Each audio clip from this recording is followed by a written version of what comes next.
हरे कृष्णा। आज इस कार्यक्रम में आप सभी का हार्दिक स्वागत है। आज हमारे वक्ता हैं श्रीमान प्रिय गोविंद प्रभु जी। प्रभु जी अंतर्राष्ट्रीय कृष्ण भावनामृत संघ इस्कॉन के संस्थापक आचार्य कृष्ण कृपा मूर्ति अभय चरणारविंद भक्ति वेदांत स्वामी श्रील प्रभुपाद के प्रिय शिष्य परम पूज्य राधानाथ स्वामी महाराज के दीक्षा प्राप्त शिष्य हैं। प्रभु जी सन 2007 में इस्कॉन के संपर्क में आए व सन 2013 में कृष्ण भावनामृत के प्रचार प्रसार हेतु उन्होंने ब्रह्मचर्य आश्रम स्वीकार किया। प्रभु जी अपने स्कूल के दिनों में एक अत्यंत ही मेधावी छात्र रहे हैं, जिन्होंने हाई स्कूल के गणित में 100% अंक प्राप्त किए तथा प्रभु जी ने army institute of technology Pune से कंप्यूटर में इंजीनियरिंग अर्थात बी की डिग्री प्राप्त की है। उन्होंने एक एमएनसी में कार्य करने के दौरान IBM प्रोजेक्ट पर काम किया व गेट की परीक्षा में तो उन्होंने 98% अंक प्राप्त किए और तत्पश्चात उन्होंने बोइंग प्रोजेक्ट्स पर IIT कानपुर से RA करना चुना। इस्कॉन कानपुर मंदिर के उद्घाटन में प्रभु जी की अत्यंत ही महत्वपूर्ण भूमिका रही है। वर्तमान में वे इस्कॉन कानपुर मंदिर के सचिव हैं और कई विभिन्न सेवाओं में संलग्न हैं। प्रभु जी कई युवाओं को परामर्श और मार्गदर्शन देने के साथ ही IIT, HBTU, GCTI, MNIT तथा NIT जैसे विभिन्न प्रतिष्ठित कॉलेजों में कई प्रकार के सेमिनार भी देते हैं। हम सभी का अत्यंत ही सौभाग्य है कि इतने मेधावी व प्रतिभाशाली व्यक्तित्व आज हमारे साथ इस कार्यक्रम में हैं। तो आइए इस सुअवसर का लाभ उठाते हैं व श्रवण करते हैं श्रीमान प्रिय गोविंद प्रभु जी के मुखारविंद से। धन्यवाद। हरे कृष्णा। ओम अज्ञानतिमिरन्धस्य ज्ञानाञ्जनशलाकया चक्षुरुन्मिलितं येन तस्मै श्रीगुरुवे नमः। हरे कृष्णा। आप सभी का पुनः एक बार स्वागत है श्री कृष्ण भगवान की वृंदावन लीलाओं की चर्चा में।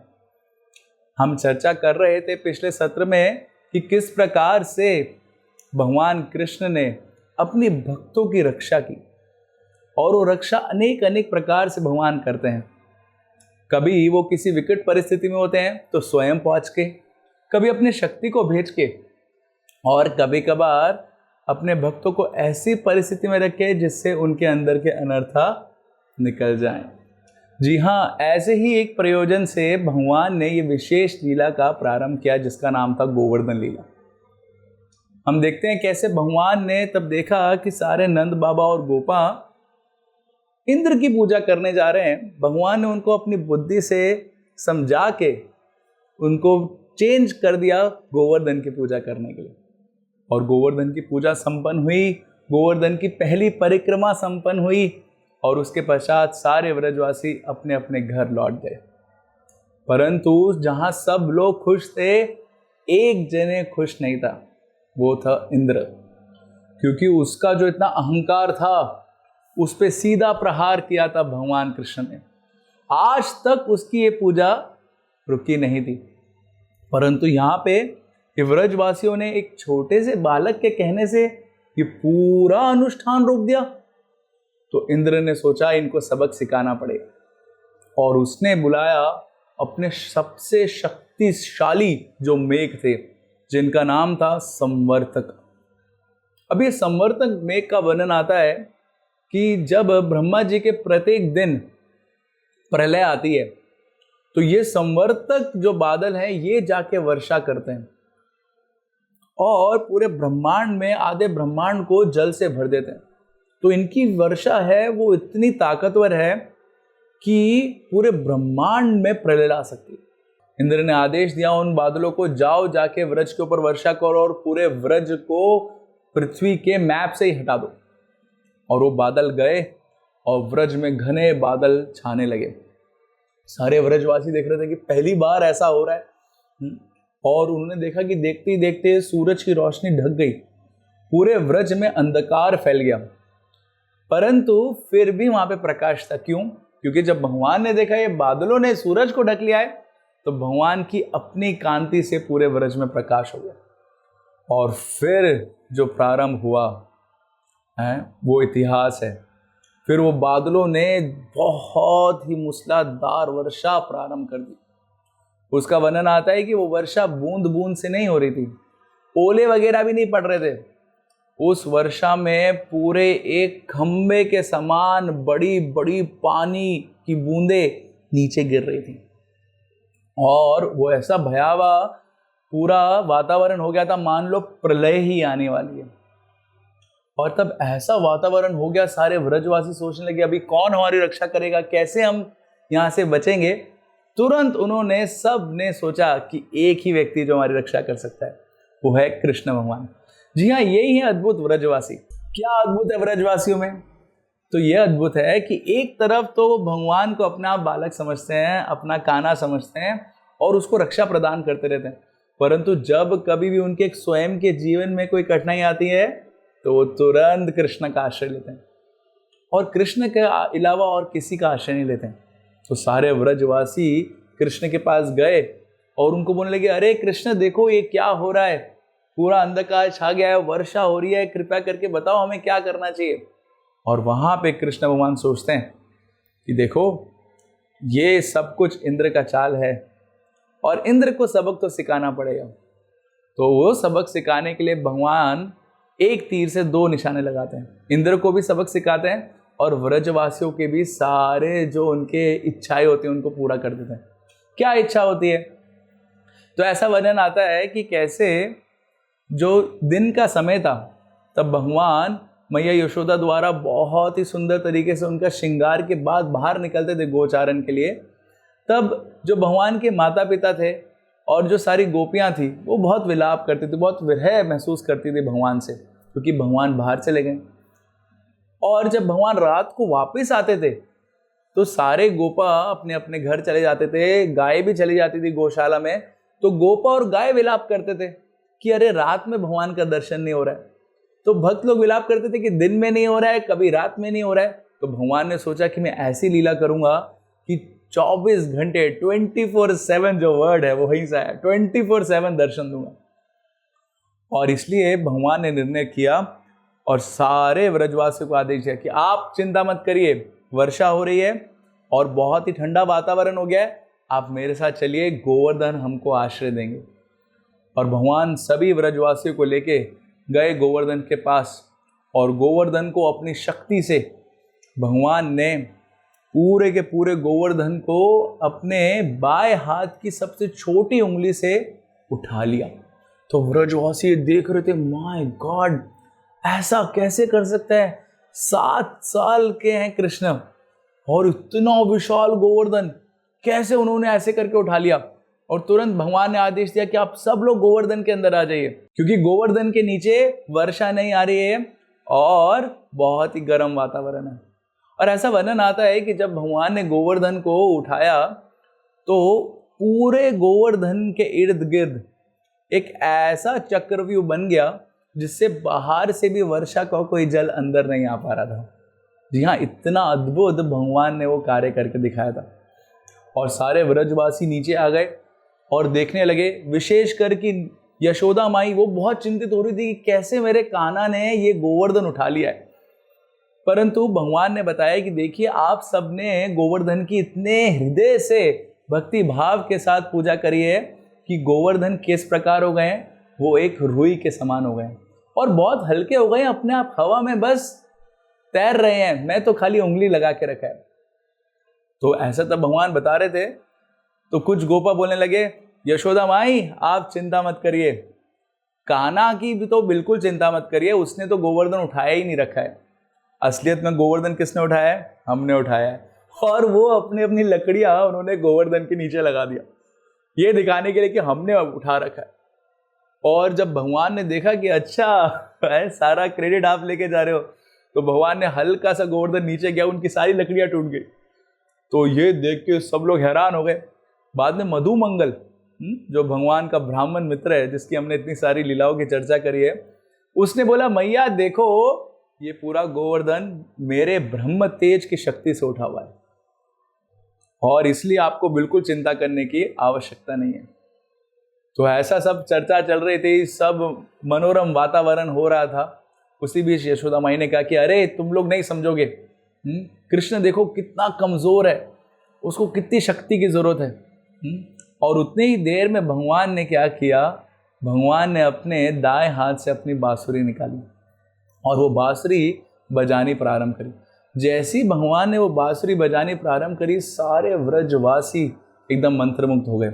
हमने सुना वेणु गीत में किस प्रकार से गोपियां वर्णन करती हैं भगवान की बांसुरी बजाने का, और ऐसा वातावरण हो गया विशेष करके सारी गोपियां वो बांसुरी से बहुत ही ज़्यादा आकर्षित हो गई भगवान के प्रति और भगवान को एक ही दृष्टि से देखने लगी। तो ऐसा वर्णन आता है कि कैसे भगवान बांसुरी बजा रहे थे, सारी गोपियां भगवान को देखने लगी।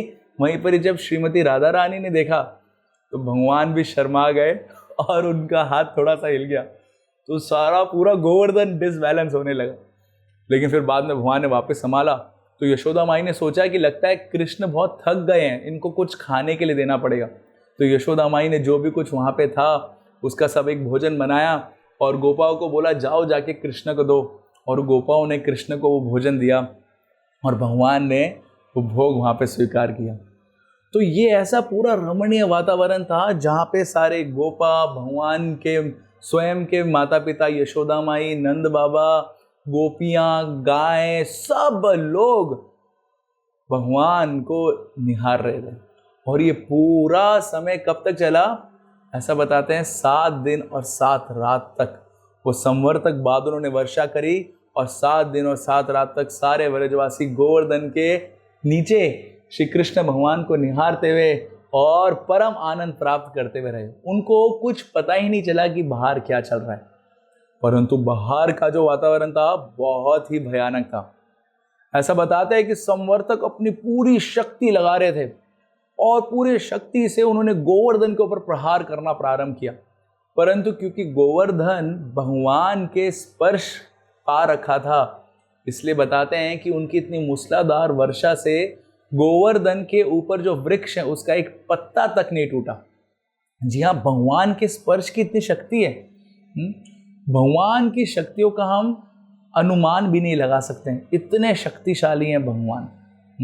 तो पूरा गोवर्धन ऐसा उसको प्रतीत हो रहा था कि मानो मेरी साफ सफाई हो रही है खाली वर्षा से, और वो बहुत आनंद लूट रहे थे। पूरा जोर लगाने के बाद तब संवर्तक बादल कुछ नहीं कर पाए, तो वहाँ पे इंद्र प्रकट हुए। अभी इंद्र अपने ऐरावत के ऊपर आए, उन्होंने सोचा कि मैं जाके देखता हूँ कि कैसे संवर्तक ने पूरे वृंदावन को पृथ्वी से हटा दिया है, परंतु उन्होंने देखा कि संवर्तक कुछ भी नहीं कर पाया। तो इंद्र ने भी अपना वज्र लेके प्रहार करना प्रारंभ किया गोवर्धन के ऊपर, परंतु गोवर्धन के ऊपर प्रहार का कुछ असर भी नहीं पड़ा। और ये सब देख के, इंद्र का इतना प्रयास देख के सारे जो संवर्तक बादल थे वो भी हतोत्साहित हो गए और उनका पूरा जल समाप्त हो गया। 7 दिन 7 रात बाद वो संवर्तक बादल समाप्त हो गए, सूरज वापस उदय हो गया और इंद्र का जो इतना अभिमान था, वो जो इतना उसको घमंड था अपनी शक्तियों के ऊपर, वो पूरा का पूरा घमंड चकनाचूर हो गया। और जब सारे व्रजवासियों ने देखा कि सूर्य उदय हो चुका है, भगवान ने बोला कि अब आप सब अपने अपने गांव में जा सकते हैं। तो सारे व्रजवासी सोचे कि अरे भगवान, आपको छोड़ के हम कैसे जाएंगे। लेकिन परंतु भगवान ने उनको विशेष आग्रह किया कि आप लोग जाइए, मैं आता हूँ बाहर। सारे व्रजवासी बाहर गए और भगवान भी बाहर आते आते करके उन्होंने गोवर्धन को नीचे छोड़ दिया और ठीक उसी स्थान पे वापस रख दिया जिस स्थान पे वो गोवर्धन थे। और उसके बाद सारे व्रजवासियों को बोला कि अब आप जा सकते हैं अपने अपने गांव में। उस समय व्रजवासी जाते जाते चर्चा करने लगे नंद बाबा के साथ। और वो चर्चा क्या थी? चर्चा कर रहे थे कि हे नंद बाबा, ये कृष्ण भरा 7 साल का बालक इतना विशाल गोवर्धन कैसे उठा सकता है? और फिर उनके मन में प्रश्न आने लगे। क्या प्रश्न आने लगे? वो स्मरण करने लगे कि कैसे भगवान ने अनेकों अनेकों लीलाओं में अपनी अद्भुत शक्तियां दिखाई हैं, और बोलने लगे कि देखो, कैसे भगवान जब छोटे से थे तो उन्होंने पूतना का स्तनपान किया और पूतना मर गई।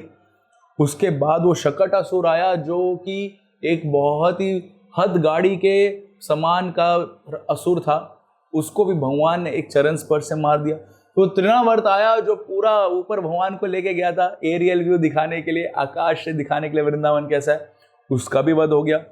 फिर अचानक हमने देखा कि कैसे भगवान जो छोटे से थे 2 विशाल पेड़ों के बीच से गए और वो विशाल पेड़ भी टूट गए, जिनका और उसमें से प्रकट हुए वो देवी देवता नल कुबेर मणिग्रीव। उसके अलावा हमने देखा कि कैसे एक विशाल चिड़िया थी, उसका नाम था बकासुर, और बकासुर का भी भगवान ने वध कर दिया। फिर पास ही में ताल वन में गए कृष्ण बलराम, तो धेनु का सुर का वध कर दिया। उसके अलावा प्रलंबासुर का वध कर दिया। और भगवान ने, हमने देखा किस प्रकार से उन्होंने पूरा जो अग्नि था, वन की अग्नि, उस अग्नि को भी निगल लिया। ये सब हमने सुना।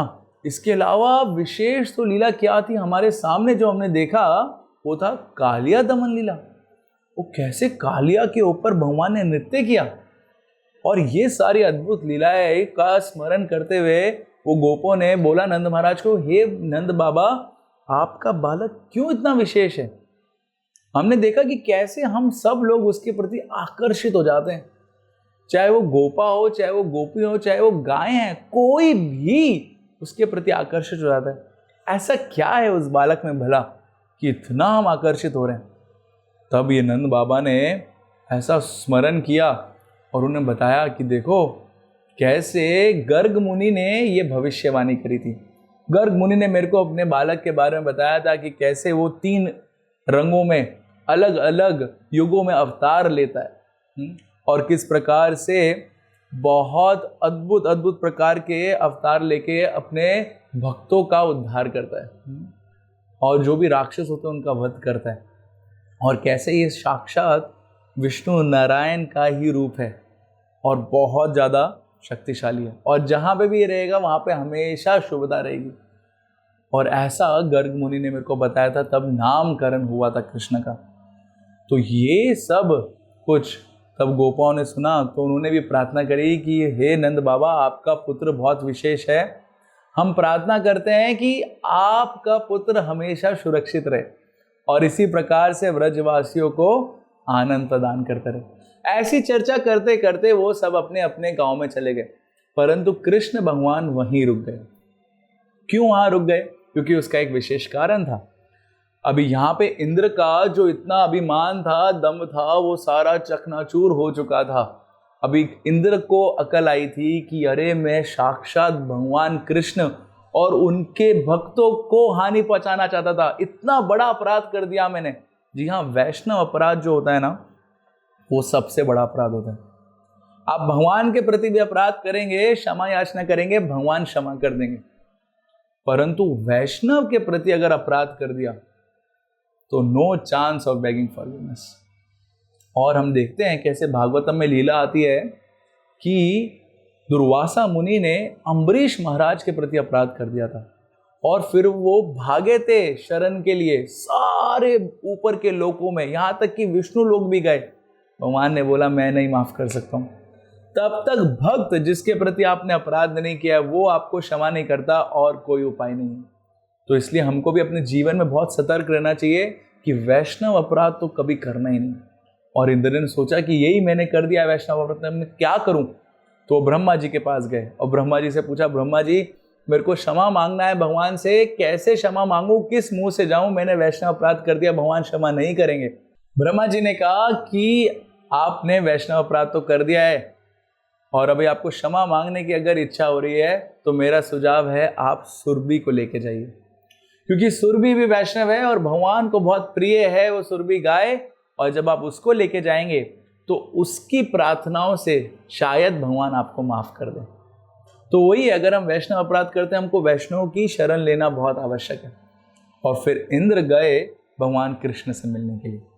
अभी कृष्ण वहीं क्यों रुक गए थे? क्योंकि भगवान चाहते थे कि मैं इंद्र को और ज्यादा, है ना, उसको ह्यूमिलिएट ना करूं और ज्यादा उसको बुरा ना लगे, तो इसलिए भगवान अकेले में मिलना चाहते थे इंद्र से।